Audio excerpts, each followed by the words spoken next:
السلام علیکم ناظرین کرام، نئی ویڈیو میں آپ کو خوش آمدید کہتے ہیں۔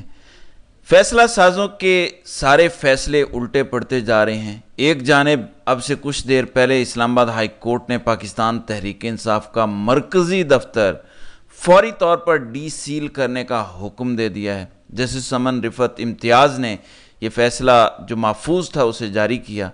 پہلے تو نون لیگ پر جمعہ بھاری ہوتا تھا، اب تو سوموار اور منگل سب بھاری ہونے لگے ہیں۔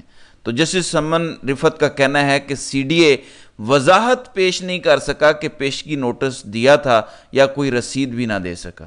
سی ڈی اے کی بدنیتی سے صاف ظاہر تھی، اور یہ ناظرین کرام حق اور سچ کی ایک اور جیت ہے۔ اس پر یقیناً جسٹس سمن رفعت کا شکریہ ادا کرنا بنتا ہے، جنہوں نے دلیری اور ایمانداری سے یہ فیصلہ سنایا۔ دوسری جانب بغیر کوئی ڈیل کیے، بغیر کسی کے پاؤں پکڑے، بغیر وہ آسان رستہ اپنائے جس کا ایک بار اظہار نواز شریف کی بیٹی نے کیا تھا کہ وہ رستہ بہت آسان ہے، اس میں آپ کو جوتے چمکانے پڑتے ہیں، اس رستے پہ عزت نفس کی قربانی دینی پڑتی ہے۔ عمران خان پورے سسٹم کو شکست دے کر کل بری ہوئے، جس کیس سے عمران خان نے اب اس سسٹم کو اس کی گردن سے پکڑنا ہے۔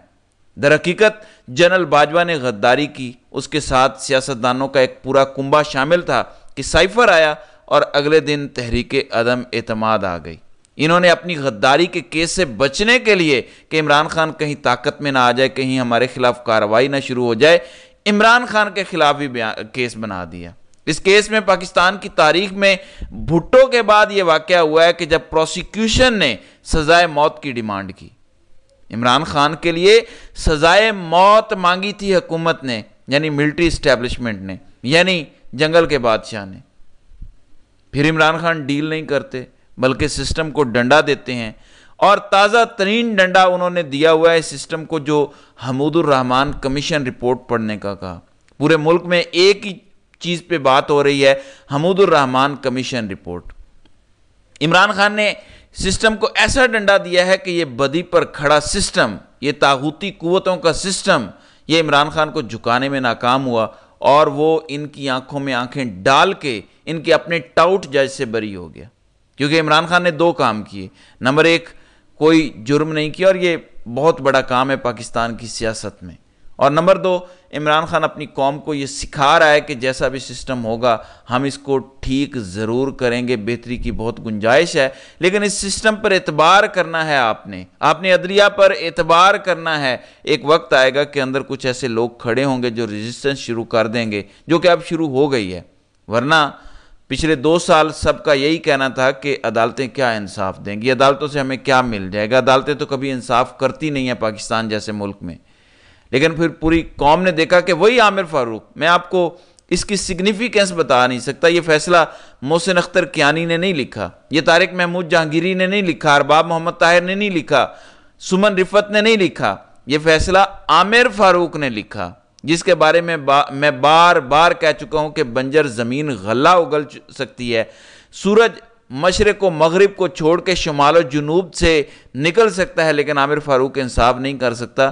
یہ عمران خان کی سٹرگل کی کلمینیشن ہے کہ عامر فاروق بھی مجبور ہو گیا، کیونکہ عمران خان نے کوئی جرم کیا ہی نہیں تھا جس کا شائبہ تک ہو کہ کوئی الزام لگا سکے۔ وہ بھی بے بس ہو گیا، اور اس کے بے بس ہونے کی ایک اور وجہ بھی ہے۔ میاں گل حسن اورنگزیب اور عامر فاروق کا یہ ڈویژنل بینچ تھا، میں پہلے بتا چکا ہوں۔ اگر یہ ڈویژن بینچ میں فیصلہ ایک ایک سے آ جائے، یعنی عامر فاروق کہیں کہ عمران خان کی سزا برقرار رہتی ہے، اور میاں گل حسن اورنگزیب کہیں کہ نہیں، یہ سزا برقرار نہیں رکھی جا سکتی، باعزت بری کرتا ہوں، تو یہ فیصلہ تیسرے جج کے پاس جائے گا۔ اب تیسرا جج اگر چوز کرنا ہے تو وہ جو باقی 6 کے 6 ججز ہیں جنہوں نے خط لکھا، انہی میں سے ہونا تھا، اور موسٹ لائکلی محسن اختر کیانی نے ہونا تھا۔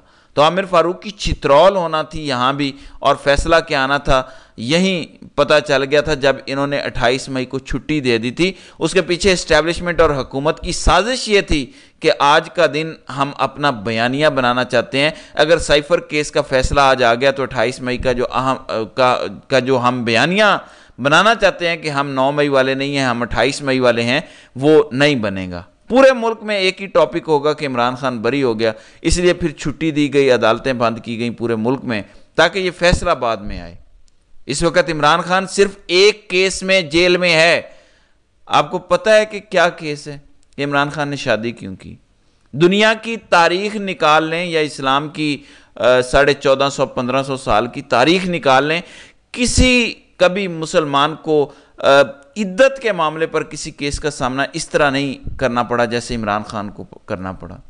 1450 سال کی تاریخ نکال لیں، ملٹری اسٹیبلشمنٹ نے عمران خان کو شادی کرنے پر اس وقت جیل میں رکھا ہوا ہے. خلاف آئین، خلاف قانون کام کرنے پر نہیں، شادی کرنے پر جیل میں رکھا ہوا ہے ملٹری اسٹیبلشمنٹ نے. کہ شادی کیوں کی ہے اس کی وجہ میں بتا دیتا ہوں. ایک صاحب کو عمران خان نے نوکری سے نکالا تھا اپریل 2019 میں. اس کو یہ لگتا ہے کہ بشرا بی بی نے حساب کتاب کیا تھا اور عمران خان کو بتایا تھا کہ یہ شخص آپ کے لیے اچھا نہیں ہے. بشرا بی بی کے کہنے پر عمران خان نے اس شخص کو نوکری سے نکالا تھا.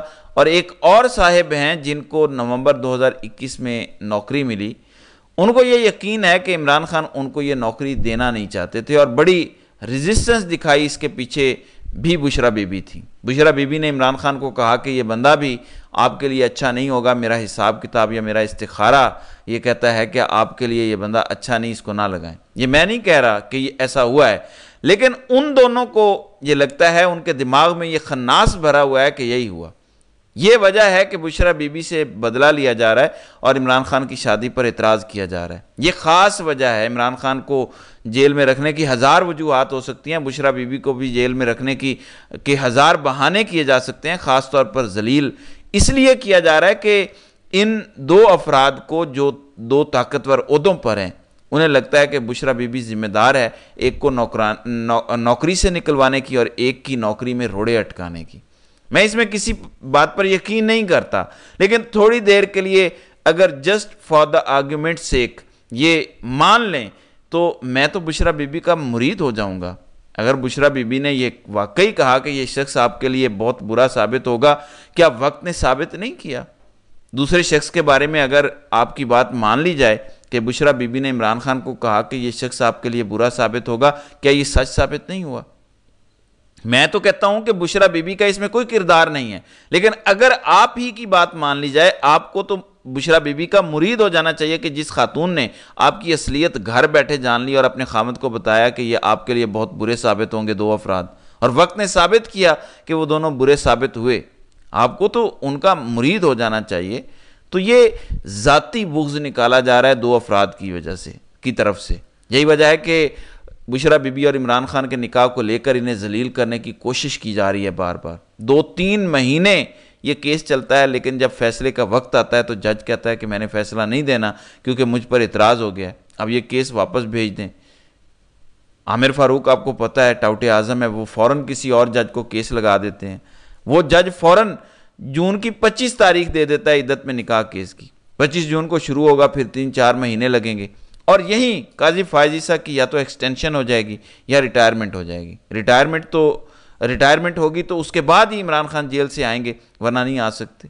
اب ہونا یہ چاہیے، اور تحریک انصاف کے وکلاء کو یہ کرنا چاہیے، کیونکہ سائفر کیس میں عمران خان بری ہو گئے ہیں، پیچھے عدت کا کیس رہ گیا. میں اس لیے زیادہ اس پر بات کر رہا ہوں کیونکہ یہ واحد کیس ہے جس کی وجہ سے آج اس قوم کا لیڈر جیل میں ہے، ورنہ آج وہ باہر آ جاتے. تحریک انصاف کو یہ درخواست دینی چاہیے ہائی کورٹ میں کہ دیکھیں پہلے پورا کیس چل رہا تھا، اگر اس کیس میں ہمیں بریت ملتی ہے تو ہمیں کن گناہوں کی سزا مل رہی ہے کہ ہم مزید اب جیل میں 3-4 مہینے گزاریں. یا تو آپ ٹائم دے دیں کہ 1 مہینے کے اندر اندر آپ نے فیصلہ دینا ہے. ابھی تک ایسی کوئی دستاویز سامنے نہیں آئی کہ انہوں نے ٹائم دیا ہے، نہیں تو پھر ہماری سزائیں معطل کر دیں اور اس دوران اپیل چلتی رہے. سزا معطل ہونے کا مطلب ہے کہ آپ ضمانت پر باہر آ سکتے ہیں. عمران خان نہ بھی آئیں باہر، انہیں کسی اور کیس میں ڈال لیں، لیکن بشرا بی بی باہر آ جائیں گی. لیکن 2 طاقتور شخصیات نہیں چاہتی کہ بشرا بی بی باہر آئیں اور وہ اپنا ذاتی بغض اور ذاتی بدلہ لے رہی ہیں. اس لیے آپ کو میں یہ بتا رہا ہوں. ناظرین اکرام، سسٹم کس حد تک آگے گیا عمران خان کے خلاف، یہ خبر دیکھیں. سائفر کیس امنگ موسٹ ایکسپینسو کیسز، یعنی پاکستان کی 76 سالہ تاریخ میں کوئی بھی حکومت کا بنایا ہوا کیس جو تھا، سائفر کیس اس میں ایک مہنگا ترین کیس تھا. اس میں میرا اور آپ کا ٹیکس پیئر کا پیسہ لگا کر عمران خان اور شاہ محمود قریشی کو جعلی سزا دی گئی جو آج ردی کی ٹوکری میں چلی گئی. تو یہ پیسہ کس سے وصول کرنا چاہیے؟ یہ ملٹری اسٹیبلشمنٹ کے ٹاپ لوگوں کی تنخواہوں میں سے کاٹ کے پیسہ وصول کرنا چاہیے، اور اگر ان کی تنخواہ اتنی نہیں ہے اور پیسہ زیادہ لگا ہے تو ان کے پلاٹس بیچ کے یہ پیسہ خزانے میں جمع کرانا چاہیے۔ ایسے ہوگا تو یہ آئندہ معاملات نہیں ہوں گے، ورنہ یہ ایسے ہی چلتا رہے گا۔ آپ کو بتاتا ہوں کہ کیسے کیسے لوگوں کا استعمال کیا گیا سائفر کیس میں، یہ ذرا سنیں۔ سیدھی سی بات ہے، اور خصوصاً یہ جو سائفر کیس ہے نا، یہ مجھے پتا ہے یہ کتنا خطرناک کیس ہے۔ یعنی اسی طریقے سے کہ میں اٹامک انرجی کے ایک ادارے کا ملازم رہا ہوں اور مجھ سے کوئی ڈرائنگ گھومتا ہے تو یہ تو پہلے دن ہم سے الرٹ لیا جاتا ہے کہ اس پر ڈیتھ پینلٹی بھی ہو سکتی ہے، عمر قید بھی ہو سکتی ہے۔ اب خان صاحب کے پتہ نہیں کون سے مشیر تھے جو ان کو یہ مشورے دیتے رہے۔ جی، سائفر بڑا خطرناک کیس ہے، میں خود اٹامک انرجی میں کام کرتا رہا ہوں، ڈیتھ پینلٹی بھی ہو سکتی ہے، عمر قید بھی ہو سکتی ہے۔ تو ایسے بیانیے بنوائے جاتے ہیں ناظرین کرام۔ تو دیکھ لیں کیسے پورے سسٹم کو استعمال کیا گیا۔ آپ لوگوں نے ملک کے سب سے بڑے لیڈر کو غدار قرار دیا فیصلے کے ذریعے، اب فیصلہ کالعدم ہو گیا ہے تو معافی کون مانگے گا؟ آپ کہتے ہیں ایک ٹویٹ پہ ہم سے معافی مانگو، 9 مئی پہ ہم سے معافی مانگو، 9 مئی کے بعد 1 سال سے آپ ایک بندے کو غدار غدار کہہ رہے ہیں، یہاں تک کہ آپ نے اپنے فیصلے میں غدار ڈکلیئر کروایا، اب معافی کون مانگے گا؟ فیصلہ تو کوڑے کے ڈھیر میں چلا گیا، جسے آپ جھکانا چاہ رہے تھے وہ آپ کے سامنے جھکنے والا نہیں ہے، وہ زمینی خداؤں کے سامنے جھکنے والا نہیں ہے، اور یہ سبق آپ کے لیے اس کیس میں ہے اگر آپ سیکھیں۔ تو ناظرین کرام، آپ کی اس ویڈیو کے حوالے سے کیا رائے ہے؟ آپ اپنی رائے کا اظہار کامنٹ سیکشن میں ضرور کیجیے گا۔